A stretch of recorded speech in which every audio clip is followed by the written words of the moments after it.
Fala galera, tudo bem? Estamos aqui iniciando um projeto muito bacana, muito feliz por esse momento e quis ser audacioso. Estou falando aqui com duas pessoas especiais que vieram aqui no nosso primeiro capítulo do podcast, né? A gente está iniciando esse projeto, então obrigado a todos que estão prestigiando aí conosco. Obrigado também ao professor Dr. Manuel que está aqui conosco, meu amigo Daniel Guiz que está aqui também como nosso co-host. É muito bacana poder ter esse momento e principalmente falar de um tema que eu sei que para muitos é novidade, não vou mentir, para mim também é muito novo, né? Falar de computação quântica. Eu acho que todo mundo aí que é da galera nerd já ouviu falar sobre esse tema, deve ficar curioso para saber o que que é isso. E hoje vai ser esse dia, né? Hoje vai ser o dia que nós vamos poder conhecer um pouco mais. Vamos trazer aqui um doutor para falar sobre esse tema. Vamos trazer também aqui o Daniel, que é um pesquisador, que já também está trabalhando profundamente sobre esse tema. Então hoje vai ser um dia realmente de vitórias. Eu gosto de usar esse tema de vitória porque eu gosto sempre de usar o copo meio cheio. Eu gosto muito desse tipo de analogia, porque a gente tem uma oportunidade muito boa hoje de estar conhecendo um pouco mais de uma tecnologia e nada mais importante do que ter pessoas especiais nesse momento. Então eu quero agradecer aqui também, inicialmente, o nosso patrocinador desse capítulo, né? O meu amigo Claudionei, da Logic Pro, está cedendo esse espaço para que a gente está possando fazer essa gravação, assim como toda a estrutura da edição, dos cortes. Então, Claudionei, muito obrigado por estar apoiando, né, incentivando, né? Eu lembro que você falou para mim que era uma oportunidade que nós teríamos e que você iria apoiar nesse momento. Então, eu peguei essa oportunidade e estamos aqui para falar sobre vários temas. Hoje vamos falar de computação quântica, mas nós teremos outras oportunidades também. Espero que esse seja o primeiro de muitos e que nós possamos realmente falar de temas importantes, trazer outras pessoas que possam estar agregando com a gente aí no dia a dia. Para quem não me conhece, meu nome é Wesley Rabelo, né? Estou falando aqui como se todo mundo já me conhecesse. Sou Wesley Rabelo, né? Estou trabalhando numa empresa de São Paulo como diretor operacionais, o famoso CEO. Também sou presidente da Associação Amazonense dos Profissionais de Tecnologia e Inovação, a ATEC, e estou aqui nesse momento como host para falar um pouco de tecnologia, para falar de profissões, para falar de vários temas voltados para a tecnologia. Eu gosto muito de falar também sobre pessoas. Então, esse é o momento que a gente vai estar trabalhando junto. Quero agradecer aqui também a minha esposa, que hoje está esperando nosso bebê, o Tommy, a minha filha, a Tina, bom, a base da minha família, a base da minha vida, e também a Deus pela oportunidade de estar aqui hoje. Então, eu quero aproveitar aqui e convidar. Quero aqui aproveitar e apresentar para vocês o nosso host, Daniel Liz. O Daniel aqui está comigo, aqui à minha direita. Nós também temos o professor Dr. Manuel Azevedo, que está aqui com a gente para estar batendo esse papo bem gostoso. Professor Manuel, seja bem-vindo ao nosso podcast. Daniel, seja bem-vindo. Obrigado. Hoje nós vamos aqui fazer um bate-papo descontraído, um bate-papo leve, É. onde a gente possa realmente conhecer um pouco mais do que a gente vai fazer. Mas antes de qualquer coisa, eu gostaria que o senhor fizesse a apresentação, falasse um pouco mais do senhor, para que as pessoas que vão nos assistir, elas possam lhe conhecer um pouco mais. Bom, sou o professor Manuel Azevedo, professor da Universidade do Estado do Amazonas, já há mais de 30 anos, desenvolvendo minhas atividades didáticas. E hoje sou coordenador do Laboratório de Tecnologias e Inovações Quânticas, que foi denominado de LATIC, né, esse laboratório, onde nós desenvolvemos várias atividades no que se chama tecnologias quânticas. E dentro dessas tecnologias quânticas nós temos a computação quântica, ou seja, a computação quântica faz parte das tecnologias quânticas. Então, eu sou professor, né, já há algum tempo, como eu falei, mais de 30 anos da Universidade do Estado do Amazonas, ministrando agora, atualmente, uma disciplina que eu gosto bastante, que é cálculo numérico. Inclusive, sou autor de um livro também, Cálculo Numérico como abordagem à computação quântica. Esse livro está disponível aí nas melhores livrarias aqui do nosso Brasil. É só jogar no Google lá que você vai encontrar esse livro. E já estou também elaborando um outro livro também, que é na parte de EDO, equações diferenciais ordinárias. Isso aí vamos aí tê-lo daqui a algum tempo, esse livro, que vai ser ainda publicado. Legal. Professor, é um prazer recebê-lo aí. Eu queria começar aqui as perguntas Mas se apresente primeiro, meu amigo. Vamos lá. Vamos lá. Eu sou o Daniel Lins, como o Wesley comentou, sou diretor técnico do Venturos. Estou aí também nessa jornada de tecnologia há muito tempo. Aí sou manauara, saí de Manaus, trabalhei em São Paulo, trabalhei fora do Brasil. Hoje eu voltei para Manaus já tem alguns anos. E hoje, como diretor técnico do Venturos, a gente trabalha ali com diversas tecnologias. E uma das tecnologias hoje que a gente está buscando se aprofundar, buscando evoluir, são as tecnologias quânticas. Então, assim, é uma satisfação estar aqui com o professor Manuel, já é um parceiro nosso de outros eventos e de outras atividades, né? Então, vamos lá em frente, vamos falar sobre computação quântica. E aí eu queria jogar ali a primeira pergunta para o professor. Hoje a computação quântica ela é meio que uma ficção científica para a maioria das pessoas. Então, explica um pouquinho para a gente, professor, de forma simples, assim, o que é realmente o computador quântico e o que diferencia esse computador quântico do computador normal? Por que se fala tanto que vai ocorrer uma revolução a partir do momento que o computador quântico estiver disponível? Pô, a computação quântica, ela tem o seu diferencial no que se refere ao nosso computador tradicional, que nós chamamos de clássico.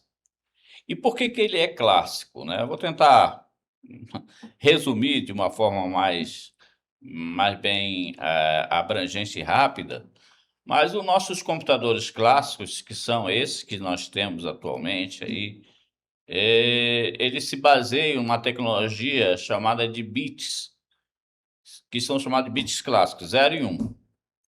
Então, ou você está no estado 0 ou está no estado 1.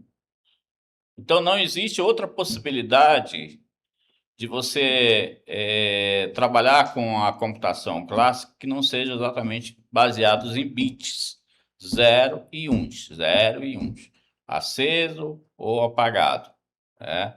Ligado ou desligado. Então, é assim que a nossa computação clássica trabalha. A computação quântica, ela já tem o seu estado em 0 e 1.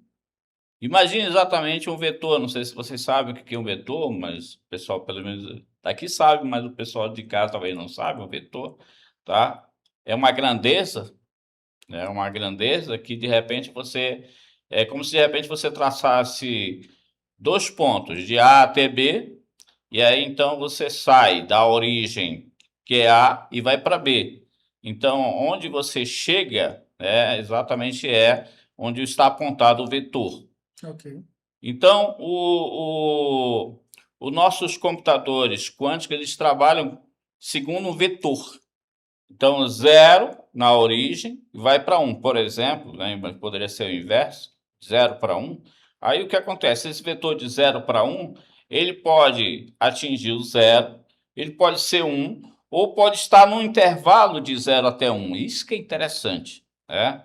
Enquanto que o nosso computador clássico ele funciona ponto a ponto, 0 ou 1, o quântico ele funciona 0 e 1, mas pode funcionar também 0 e 1 ao mesmo tempo, porque é um vetor, e pode estar exatamente nesse intervalo de 0 até 1, o que os nossos computadores clássicos não conseguem. Por isso que ele é muito potente do ponto de vista do seu processamento. Então, professor, o senhor está me dizendo, até para ajudar a galera de casa, que com o computador quântico a gente tem um nível de processamento muito maior e o número de possibilidades maior ainda. Maior ainda, exatamente porque no computador quântico se trabalha muito com probabilidades, a probabilidade.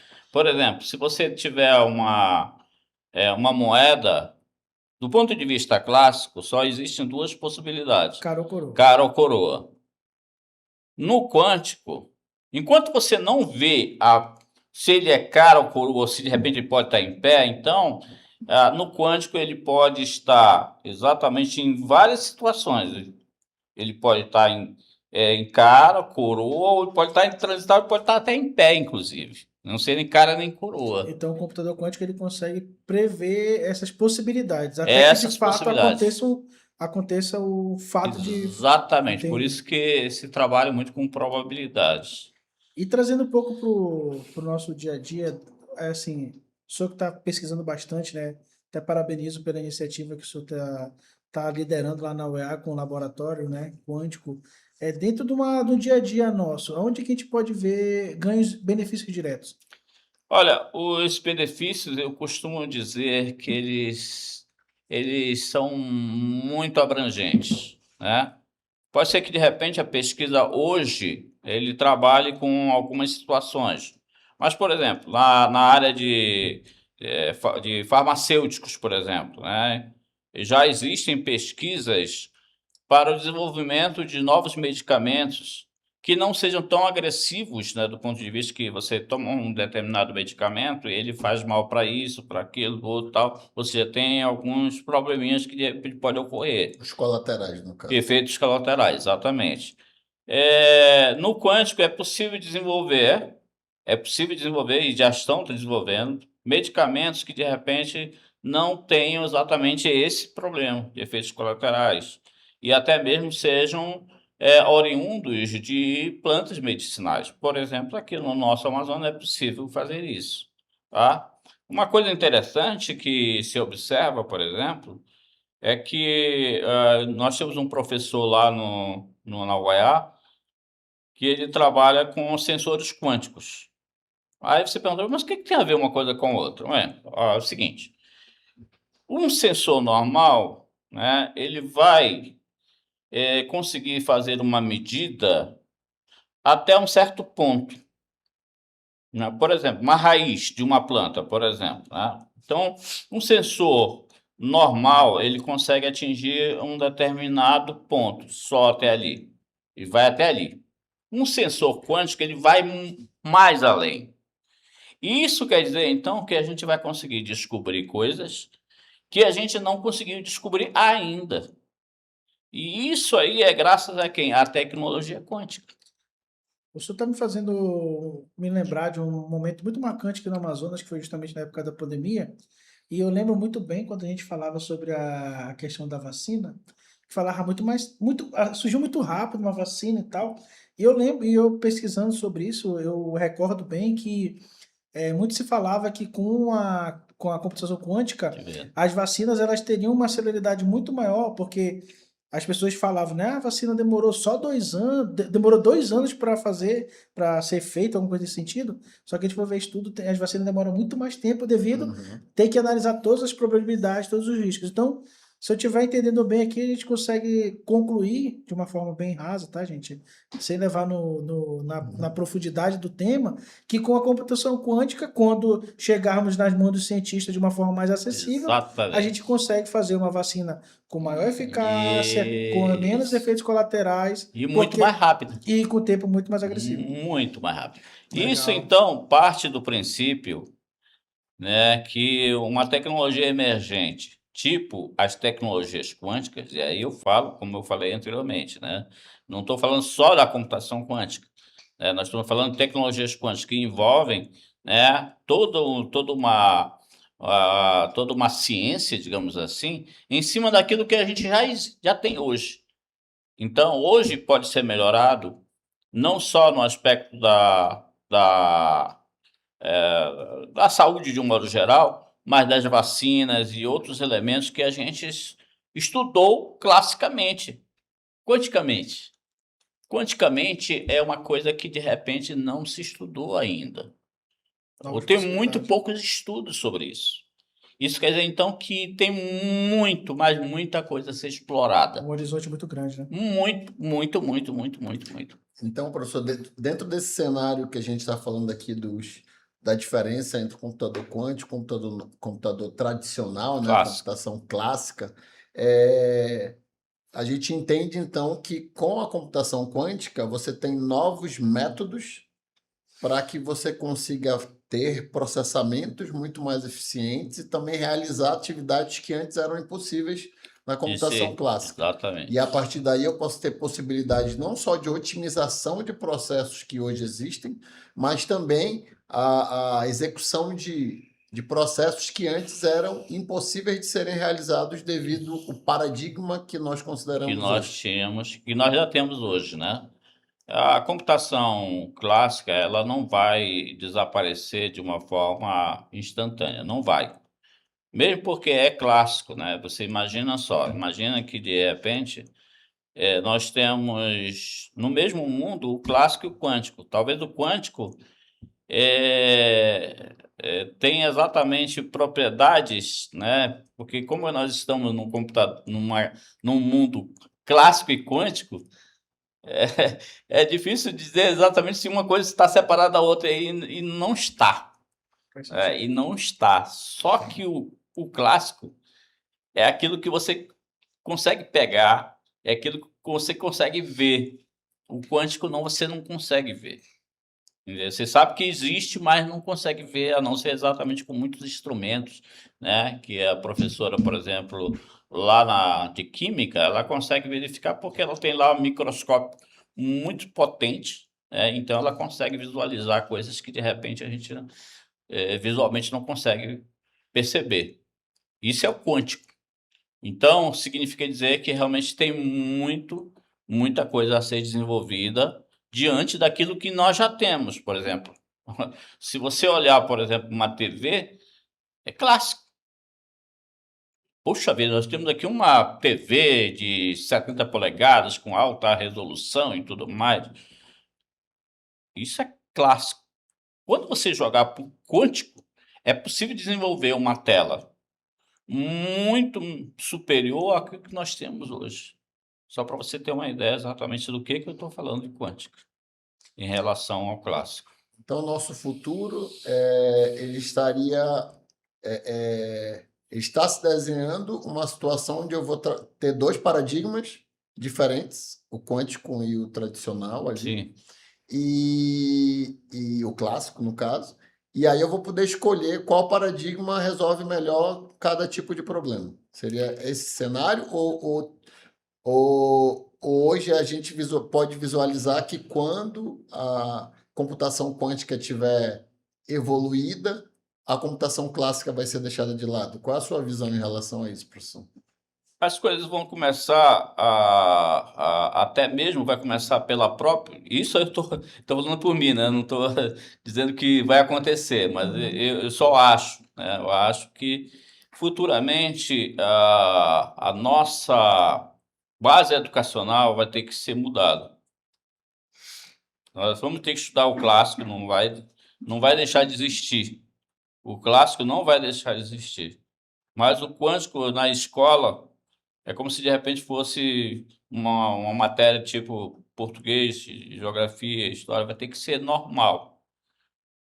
Isso é o que eu penso, né? Legal. Porque dado exatamente tudo aquilo que se tem ainda a ser estudado, a pesquisado, é necessário que desde cedo, né, as crianças já comecem a ter a noção das tecnologias quânticas. Comece a entender, né, exatamente qual é a diferença do clássico para o quântico, e aí então a gente vai começando a estudar. Isso não, de maneira nenhuma vai desaparecer um ou outro, não tem como desaparecer. Elas vão continuar existindo. Só que em algum momento, né, as tecnologias quânticas elas vão ficar realmente muito mais evidenciadas, porque é de onde começa tudo, né?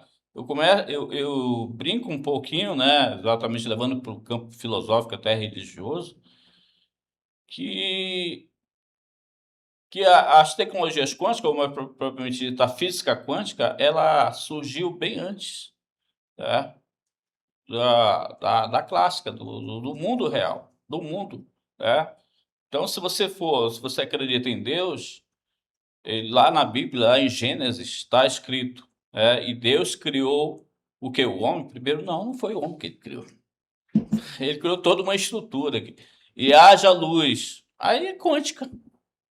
E haja luz, a quântica. Então, houve toda uma estrutura que Deus criou. E ele sabia o que estava fazendo.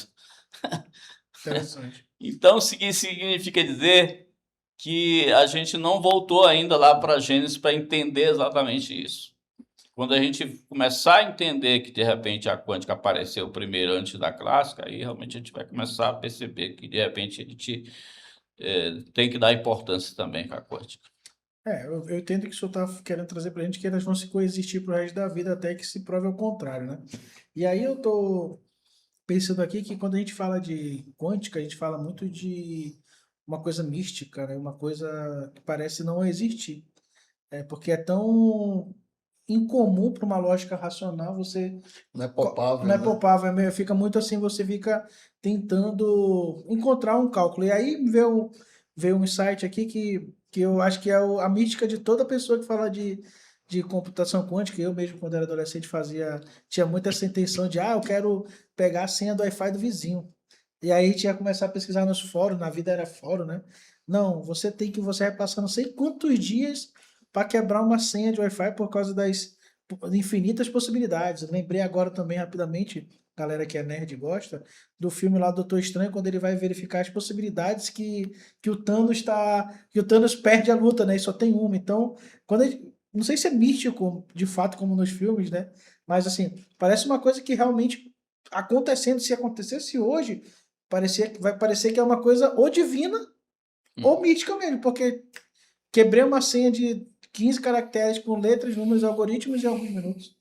Eu descobri a probabilidade de um problema que eu demoraria horas e dias para resolver. Talvez os foguetes espaciais com a quântica também vão ter esse benefício muito maior. E aí eu quero perguntar do senhor, hoje, dentro do cenário que o senhor já convive, que o senhor já está habituado, o quão distante está a acessibilidade da computação quântica, enfim, dessa estrutura quântica para um usuário? Os computadores quânticos, os mais poderosos, que são da IBM, da Google, da NASA, eles são muito caros ainda. Então, isso aí, uma média, né, de 100 milhões de dólares, um computador quântico. Então, não está ainda disponível para mim, nem para vocês, nem para muita gente, até mesmo, né? Para alguns países ainda não a consegue. Nós conseguimos, a UEA conseguiu obter um computador quântico de 2 qubits apenas, né? 2 qubits foi quanto o orçamento coube no O senhor falou bolso dele. apenas assim meio triste. Qual é a dimensão desse apenas? Porque pra gente eu não tenho nem ideia. É pouco demais? O senhor falou meio triste, Porque assim. a computação quântica ela é medida pela quantidade de qubits, que é exatamente os bits quânticos, Ok. de qubits. Então, quanto maior o número de qubits, melhor é o processamento.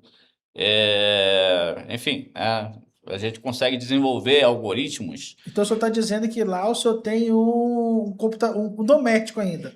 É uma versão Educacional. educacional. Ok. Educacional, essa é a palavra-chave, educacional. Entendi. Nós temos um educacional onde a gente vai conseguir mostrar para os nossos alunos como é que, de repente, como é que a computação quântica funciona de fato. Entendi. Então, nós temos como fazer isso. Legal. Então, 2 qubits, dá para a gente fazer isso. Ele trabalha lá inicialmente com portas lógicas, chamadas portas lógicas quânticas, e essas portas, então, a gente consegue programá-lo com 2 qubits. Ele vai até 8 qubits na simulação nas nuvens. E isso aí é bem interessante para a gente, porque a gente consegue fazer simulações aí com 8 qubits, que é uma coisa bem interessante, né? Hoje, não se fala, do ponto de vista profissional, não se fala em 2 qubits mais, né? Se fala em 50, 100 qubits, né? Existem aí empresas que dizem que já conseguiram desenvolver um computador com 1000 qubits, mas deve ser muito caro, né? E, consequentemente, a UEA, por exemplo, não tem ainda condições, a não ser exatamente isso. A nossa intenção é trazer mais computadores desses, mesmo que sejam só de 2 qubits, para a gente ter na sala, né? O professor está lá dando uma aula, e aí então ele pega, vai, mostra fisicamente como é que funciona todo o processamento. Isso que é interessante. Puxando até um pouco o que eu acho que ele comentou sobre a questão da senha do Wi-Fi, né? E outras questões, muito se fala da computação quântica realmente como sendo algo que que vai quebrar todas as senhas do planeta, inclusive falam até o Bitcoin ali e as outras criptos e tudo que envolve blockchain, toda a segurança dessas arquiteturas, elas são comprometidas com a computação quântica.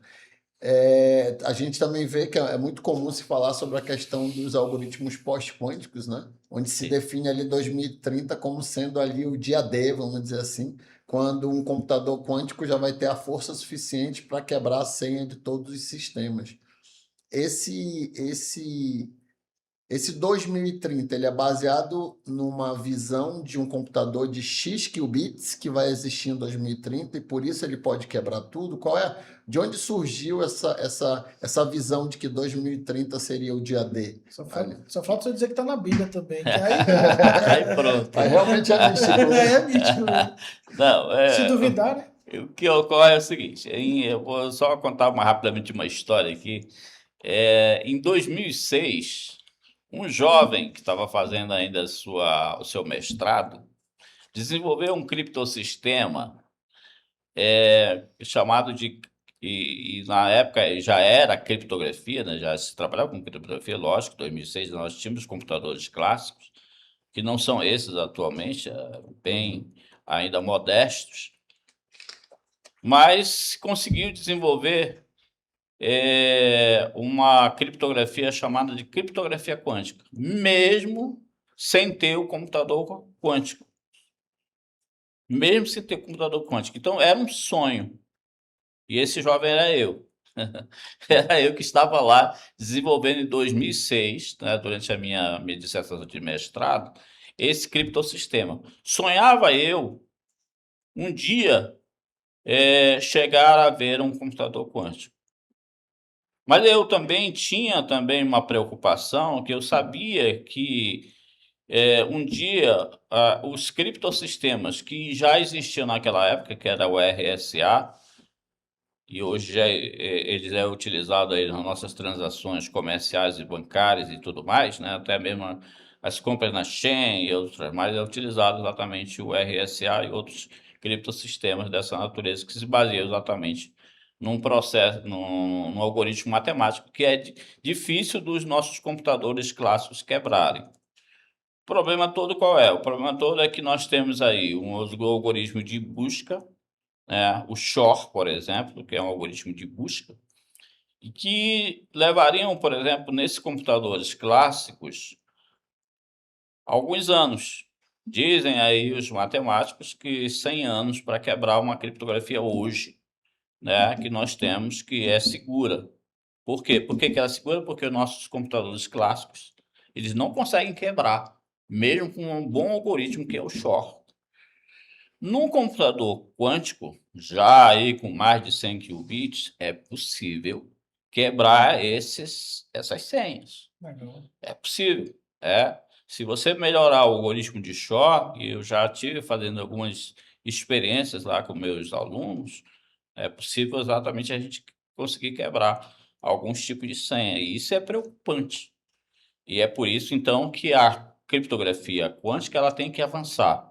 Então, quando em 2006 eu trabalhei com esse algoritmo, eu não pensava exatamente aliás, pensava, né, que um dia chegariam os computadores quânticos, que a gente teria tecnologia. Hoje é possível já aplicar o meu algoritmo, que ainda estou ainda em fase de análise, né, ainda para tentar lá com o Senai Cimatec, quem sabe aí um pós-doutorado, para que eu possa desenvolver exatamente essa criptografia chamada de criptografia pós-quântica. E aí, então, a ideia qual é? A ideia é exatamente eu desenvolver algoritmos para evitar que, mesmo com o computador quântico, se quebre essas senhas, e aí você tem exatamente como se precaver. Vai ser um cabo de guerra para sempre. A quântica para o lado e o algoritmo de criptografia para o outro. Que eu acho que é o que sempre ocorreu na área de segurança, né? Então, a área de segurança é sempre os bons e os bons e os vilões, né? Então, e a segurança, ela sempre foi muito baseada no custo-benefício, exatamente, né? Não existe um algoritmo inquebrável, mas qual é o custo que eu tenho e o benefício que eu vou ter atrelado a ele para valer a pena eu quebrar, né? Então, como o senhor comentou, 100 anos para quebrar uma senha. O custo-benefício é mínimo, porque daqui a 100 anos aquela senha já até mudou, então não faz sentido eu quebrar aquela senha. Só que com a computação quântica, A computação isso quântica. seria em segundos. Então, basicamente, o Exatamente. custo-benefício valeria a pena, porque eu conseguiria É. quebrar rapidamente aquela senha e poderia usar imediatamente, talvez. Então, é muito nesse Uma das sentido. coisas que é interessante é que o computador quântico, desses mais poderosos, que poderiam quebrar essas senhas, não está acessível, né, aos hackers. Então, para um hacker acessar um computador quântico dele, ele vai ter que pagar muito dinheiro, mesmo que seja uma plataforma que de repente você pague, mas para o hacker eu acredito que não Não é rentável, compense, né? Também não deve ser compense rentável. para ele, entendeu? Então, nós ainda temos essa sorte. Mas uma coisa que é interessante, que eu falo para meus alunos, invista, se você puder, em segurança de dados. Mesmo que seja o clássico, invista nessa área, porque vai ser uma área que ela é totalmente promissora desde agora. As empresas já estão buscando profissionais na área de segurança e não estão encontrando pessoas realmente que entendam bem da área de segurança, principalmente na área de criptografia, É, seja clássica ou seja quântica. como a história já mostrou, né?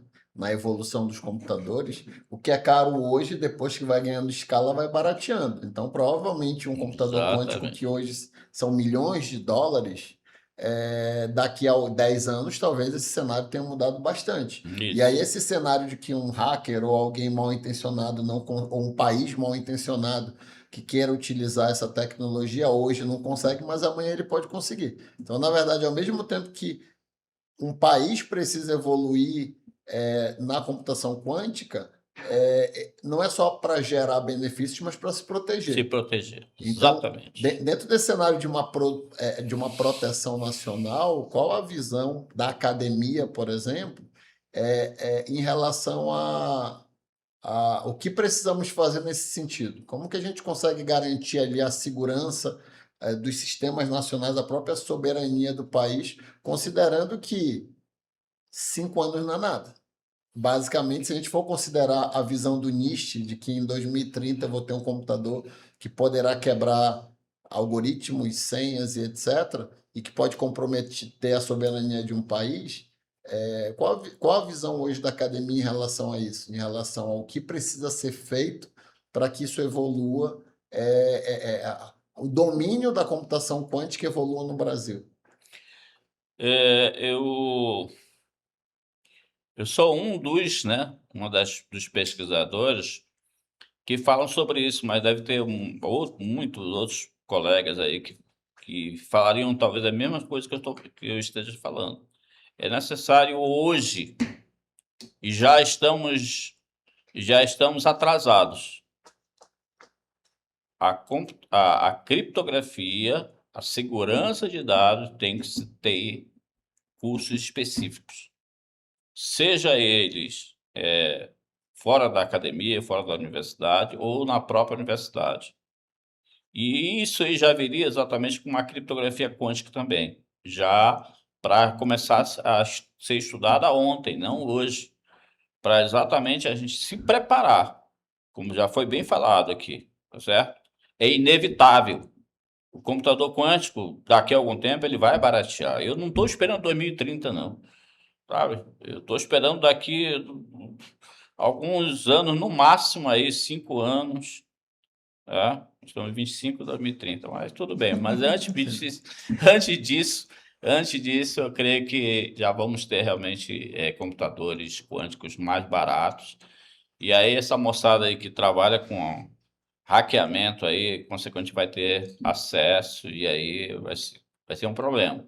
Mas se nós tivermos pessoas que estejam trabalhando exatamente para combater isso, para buscar novas soluções para combater esse tipo de problema, né, que seria a quebra, por exemplo, dessas senhas, aí ficaria mais tranquilo. O problema é todo que o Brasil ele, ele não está investindo como era para estar investindo nessa linha. Outros países, Estados Unidos, China, já investem bastante e pesado nisso, né? Eu imagino aqui o meu amigo Wesley aqui, trabalhando aqui em criptografia, né? Se de repente os Estados Unidos descobrem ele aqui, meu amigo, na hora aqui, quanto que você quer aqui? 100 milhões de dólares, tá bom para você? Ah, Oxe. Mas, assim, o senhor falou uma coisa que me deixou instigado. Quando a gente fala de computação quântica, a gente consegue pensar em computadores domésticos para utilização de pessoas, entre aspas, comuns, ou mais para sentido mesmo de laboratório, pesquisa, inovação? Eu tô meio utópico pensando em, vou comprar daqui a 5, 10 anos um computador quântico para me usar na minha casa? Acho que não faz sentido isso, correto? não, não faz É sentido. mais para o viés Não, acadêmico não é isso. e de Não, trabalho. não é assim. O computador quântico, ele vem para resolver problemas onde o nosso computador clássico ele não consegue resolver, Ok, entendeu? Ou seja, é, eu acho que ele não vai, o computador clássico ele não vai deixar de existir, entendi. porque YouTube, vídeo, Essas essas coisas coisas não, todas, é tudo clássico, então não tem como não faz deixar de sentido, né? existir. Então você vai continuar utilizando o computador clássico.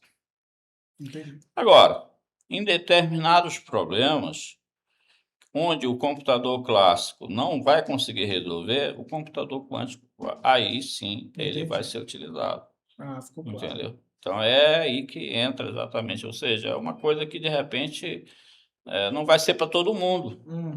que nem o nosso computador clássico. Vamos aprender o Word, vamos aprender o Excel, vamos aprender o PowerPoint, vamos aprender a fazer vídeo, etc. e tal. É legal. Uhum. No computador quântico já não é bem assim. A gente está falando de paradigma, né? Eu acho que o grande ponto é realmente os paradigmas conceituais, que Isso. talvez seja um papo muito filosófico aqui para o nosso primeiro bate-papo desse tema. Mas, assim, eu acho que ficou clara a explicação, porque às vezes as pessoas também se preocupam: será que vai acontecer tudo isso? Vai, mas para uma fatia específica da sociedade que tem um problema específico para resolver.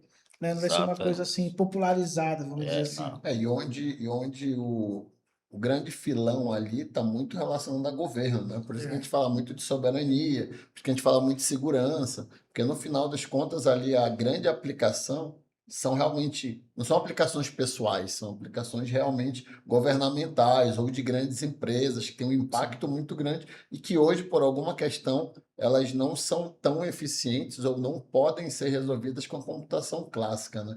Então, É. até dentro desse cenário, dessa evolução que a gente está buscando ali, considerando essa data de 2030, por exemplo, hoje já é uma realidade o PQC, né? Acho que é uma outra. É legal a gente falar das sopas de letrinhas, até para os nossos ouvintes aqui depois Sim. pesquisarem e irem atrás. Então, o PQC são algoritmos pós-quânticos, né? Apesar de se falar pós-quântico, ele é algo antes, né? É, Antes do quântico. Então, na pois. verdade, a gente precisa resolver, adaptar os. Aí você me corrige aí, professor. Adaptar os algoritmos atuais de criptografia para algoritmos pós-quânticos, exatamente para quando um chinês aparecer com um computador quântico querendo quebrar a nossa criptografia, Já está nossa preparado. criptografia está adaptada aos algoritmos, está com os algoritmos pós-quânticos implantados, exatamente para mesmo com o computador quântico eu gere dificuldade para quebrar essas senhas. Fazer Então, uma vacina. isso não é para 2030. Isso é algo que tem que estar sendo feito Tem que agora, começar desde agora. para quando esse computador quântico surgir, os sistemas já estejam adequados. Então, não é um negócio para amanhã, é um negócio que tem que estar sendo feito hoje. Então, olha uma nova área que surgiu aí, que Isso. precisa ser trabalhada, que precisa de investimento, que precisa de pessoas entendendo que novos algoritmos precisam ser desenvolvidos. Então, é como se uma nova área de segurança surgisse do zero e precisasse ser criada em 5 anos. Então, Exatamente. acho que é aí que entra E muito já essa estamos questão. atrasados, né? Por isso que entra essa questão de precisamos de profissionais, porque em 5 anos tem que surgir Isso. uma nova estrutura de segurança, uma nova arquitetura de segurança mundial, então não é para um país ou outro, é para É, todo mundo, e eu preciso de profissionais que trabalhem nesse sentido, né? Então, o PQC exatamente. ali é algo para ontem, né? Nem para hoje. Exatamente. E pegando. Se nós começássemos hoje, já estaríamos atrasados, né? Então, teria que começar ontem, só que a gente ainda nem está pensando ainda, quer dizer, os nossos governantes, né, nossos políticos, nem estão pensando nisso É ainda, porque eu acho, professor, que infelizmente. realmente é uma questão mais, é muito abstrato, né? Você trazer isso para um contexto onde um político que não se dedique a conhecer mais, vai ser difícil até para ele compreender, porque é uma coisa assim realmente para a gente que é de tecnologia, que temos a background de tecnologia, já tem uma certa dificuldade de compreensão e aplicação daquilo, a gente não vai longe. Fala-se muito ainda de blockchain, mas é uma tecnologia que foi falada, todo mundo pensou, mas também não foi uma coisa que virou palpável. Né? Então, assim, algumas tecnologias acaba que realmente se necessita, de repente, de mais momentos como esse para ter uma disseminação maior, de algumas políticas públicas que a gente possa estar sentando do lado de quem tem a caneta para mostrar a importância disso, porque senão, realmente, se for deixar para dormir no 2030, ponto, realmente vai pronto. ficar muito atrasado. E aí eu queria já pegar um gancho também aqui para a gente já indo para o nosso encerramento. É, o senhor que é um dos pioneiros que vem levantando a bandeira aqui no Amazonas, né? Quando é que deu o start nisso? Quando é que o senhor, que ano foi que o senhor falou, putz, vou começar a ir para essa linha aqui? Bom, na realidade, desde 2006, né, eu vinha sonhando com algo que de repente pudesse dar continuidade a tudo aquilo que eu aprendi, porque na época eu não aprendi só a criptografia, né, só a parte de segurança, mas tive que aprender também toda uma base da computação quântica e das tecnologias quânticas. Então eu vinha pensando nisso, né, mas quando foi é, mais ou menos 2 anos passados, eu percebi que outros países já estavam investindo nessa linha e já tínhamos o computador quântico, inclusive, né? Só que realmente ainda não estava ainda no, em tudo aquilo que já temos hoje, né? E hoje já se fala em computador quântico já como uma normalidade, como se de repente, né, fosse uma coisa diária, e mesmo que não seja, né? Mas devido exatamente toda digamos, a divulgação que a imprensa está realizando em termos do que o computador quântico pode fazer, e isso aí realmente me fez, o ano passado, entrar de cabeça. Não, eu tenho que eh, fazer com que a universidade enxergue que essa tecnologia emergente, que é as tecnologias quânticas, ela tem que ser viável, né? Tem que ir à frente. E fui, batalhei, né? Briguei em alguns momentos, falei lá com o nosso reitor da importância de nós termos ali um laboratório de tecnologias quânticas. Me foi dado um espaço pequeno, né? Mas foi um espaço para que de repente eu começasse a desenvolver toda uma pesquisa, né, que eu já tinha aquilo em mente, consegui algumas pessoas para me ajudar ali a trabalhar, alguns alunos ficaram muito empolgados também, e estão lá até hoje, e já tem proposta para eles, olha só, né? Eles começaram lá comigo, já tem proposta, daqui a pouco eu vou ter que procurar outros alunos, porque de fato, né, a, como a tecnologia quântica está crescendo, né? Está crescendo. Daqui a pouco as empresas vão procurar profissionais e vão verificar o que, que tem no mercado. Ó, tem ali, o professor Manuel tem ali alguns alunos, tá? Vamos buscar eles aqui, ver quanto que eles querem. Então, Então, hoje o mercado ainda está muito iniciante em relação à busca de profissionais para esse tipo de tema. ainda é pequena, né? Porque o nosso mercado aqui, que é o nosso polo industrial de Manaus, ainda não abriu o olho para exatamente perceber o que as tecnologias quânticas, a computação quântica, a criptografia quântica pode fazer. A partir do momento que as empresas começarem a abrir o olho, vai faltar. Vai faltar gente, vai Então, faltar então pessoas deixa eu para pegar esse logo o gancho mercado. aqui. Você que está assistindo, você que é empresário, abre os olhos, vamos falar de tecnologias quânticas. Você aí que é aluno, meu aluno, qualquer aluno daqui, nós três acabamos que somos professores também. Estuda sobre esse tema que é importante também, que daqui a pouco é mais uma das milhares de profissões que nós, aqui da área de tecnologia, podemos E estar ganhando muito bem, por sinal. ganhando muito bem. Olha, o professor aí, o professor está bem demais. Não, o que eu digo é que as empresas, como vai faltar profissionais, com certeza, então, Sim. vão oferecer Oferta, salários né? Oferta e aí demanda, né? melhores do que, de repente, se paga, por exemplo, por um analista hoje. Lembrando que a gente está falando aqui de, por exemplo, só de um tema que é o PQC que a gente falou aqui, dos algoritmos pós-quânticos, dentro desse cenário de preparar todos os sistemas para os PQCs, a gente está dizendo que todos os bancos, todas as organizações Exato. públicas e privadas, todo mundo que tem sistemas seguros na internet precisarão se atualizar. Então, olha a demanda de trabalho e de expertises muita necessárias nessa área de computação pós-quântica. Imagine depois, com a evolução dessa área, a adequação a esse novo paradigma, a resolução de problemas. A gente está falando também hoje, acho que é um tema muito quente aí que está se falando hoje na área de tecnologia, é que a IA está se limitando pela falta de energia. Né? Então, cada vez mais, as big techs que estão trabalhando nos sistemas de IA, elas estão comprando usinas nucleares ou usinas embaixo do oceano, ou usando diversas estratégicas porque está faltando energia para que eles cresçam. O quanto isso, com computadores, com esse novo paradigma de quantum, né, de quântica, onde vão poder resolver problemas mais rápido, o quanto isso talvez possa ajudar também a evolução da IA? Eu acho que são perguntas que não são fáceis de serem respondidas, Exatamente. mas dentro do que se vê, parece que sim. Parece que a computação... Já existe, obviamente, uma área de pesquisa dessa, que é a IA Quantum, né?